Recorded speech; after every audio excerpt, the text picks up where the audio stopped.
பேரப்பிள்ளை தான் சாணிக்கா. அவ 2019ஆம் ஆண்டு 4ஆம் மாதம் 21ஆம் தேதி சண்டை ஸ்கூலுக்கு போனவ திரும்பி வரல. அதால் நாங்கள் இந்த மகன் இந்த மருமகள் 2 பிள்ளைகள் சரியான மன உளைச்சலுக்குள்ளாக இருக்கிறாங்க. அது மட்டும் இல்லை, எங்களோட மருமகளுக்கு இன்னும் வருத்தத்தோடு தான் இருக்காவும். சுயநினைவு இல்லை அவைக்கு. இதிலிருந்து ஒரு நடவடிக்கை நீங்கள் எடுக்கணும். குடும்பமே சொல்ல முடியாது, அவ்வளோ வேதனையில் இருக்காங்க. அந்த பிள்ளை 13 வயது, அந்த பிள்ளைக்கு இப்போ இருந்த 20 வயது.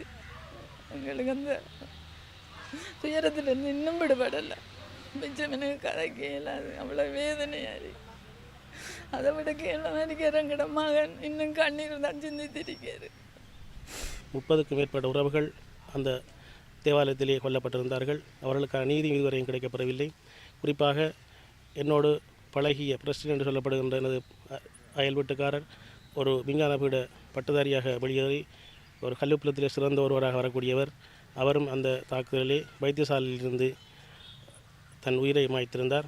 அத்தோடு இன்னொரு அயல் வீட்டுக்காரர் ஜெர்மன் என்று சொல்லப்படுகின்றவர் நண்பர் ஜோயில் அவர்களுடைய தம்பி, அவரும் அந்யோன்யமாக பழகியவர்கள், அவர்களும் உயிரை மாய்த்திருந்தார்கள். இப்படி நாங்கள் மிகவும் சகோதரத்துவமாக பழகியவர்களுடைய உயிரை இழந்து மிகவும் 7 வருடங்கள் கடந்தும் அதுக்கான நீதி கிடைக்கப்பெறவில்லை.